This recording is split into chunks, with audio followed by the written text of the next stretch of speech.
Muy buenos días. Se acerca una fecha emblemática para la historia de nuestro país, que es el 20 de noviembre, marcada como el inicio de la Revolución Mexicana, que fue cuando se descubre un complot en Puebla con los hermanos Cerdán. Realmente como mexicanos queremos conocer la historia, pero la verdad es que hay muchísimas cosas, muchos detalles que son muy difíciles de entender y además son muy áridos los libros de historia. Déjame decirle que de las materias que cursé en la secundaria, en la preparatoria, la que menos quería era la historia de México.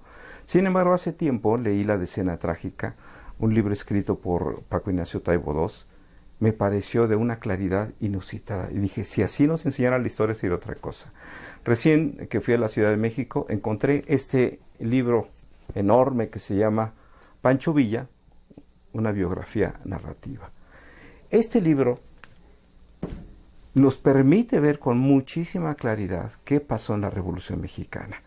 Paco Ignacio Taibo hace un trabajo de recopilación informativa muy exhaustiva y luego lo acomoda de una manera que pareciera que uno está viendo una novela y va siguiendo el paso de la Revolución Mexicana, más bien desde el punto de vista de Pancho Villa, desde el inicio hasta que concluye, hasta que es su muerte.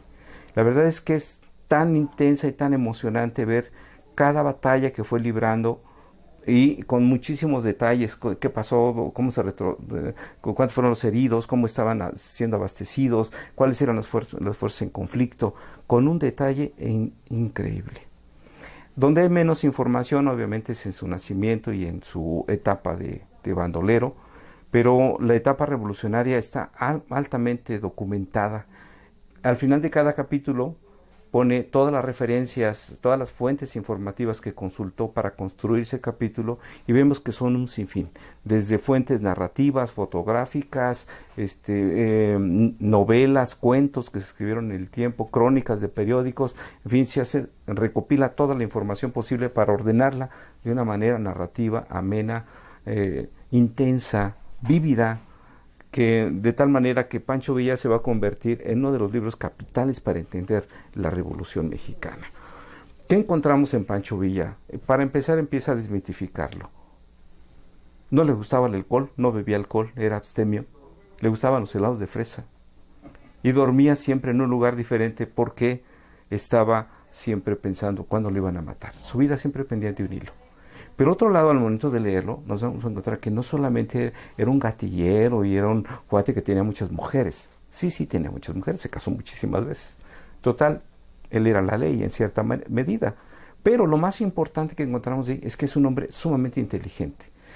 Pocas cosas que sabemos, por ejemplo, que pasó prácticamente un año en la cárcel bajo el régimen de Madero, al personaje que básicamente él le rindió toda la pleitesía y toda su entrega, toda su fidelidad fue a Francisco I. Madero, y él lo tuvo retenido por instigaciones del que después fue el perpetrador del asesinato de Madero. Lo tuvo un año en la cárcel. Prácticamente podríamos decir que esa fue la universidad en la cual Pancho Villa, que decían que era un letrado, y no es cierto, realmente sabía leer y escribir. Ahí leyó una enorme cantidad de libros porque compartió la prisión con algunos intelectuales que lo fueron instruyendo. Se escapa finalmente porque Madero no le permite salir, se escapa, huye a Estados Unidos y entra por segunda vez al país ya como revolucionario. La primera vez fue sumándose a las fuerzas que luchaban contra Porfirio Díaz, pero la segunda vez va a ser contra Victoriano Huerta. Entra con 14 hombres por Ciudad Juárez, por El Paso, por ahí entra, con 14 personas, y va construyendo uno de los ejércitos más poderosos de México. Él se convierte en un gran estratega, no solo militar, tenía a Felipe Ángeles, que era un genio militar, sino también en un gran organizador financiero.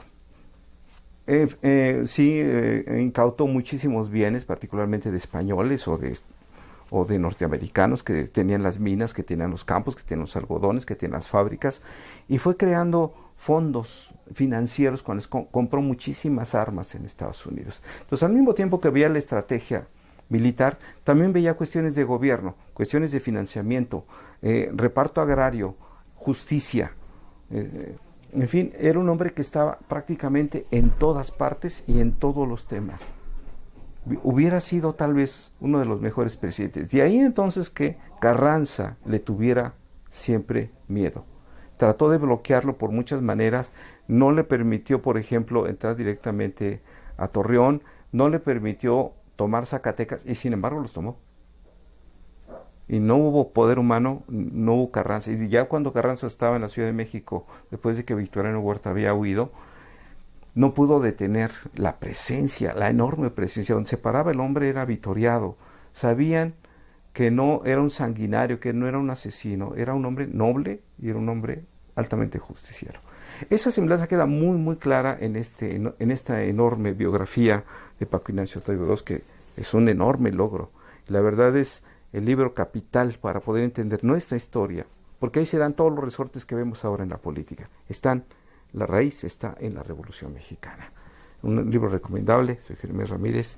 Perdón el entusiasmo, pero es que sí me ha entusiasmado este libro.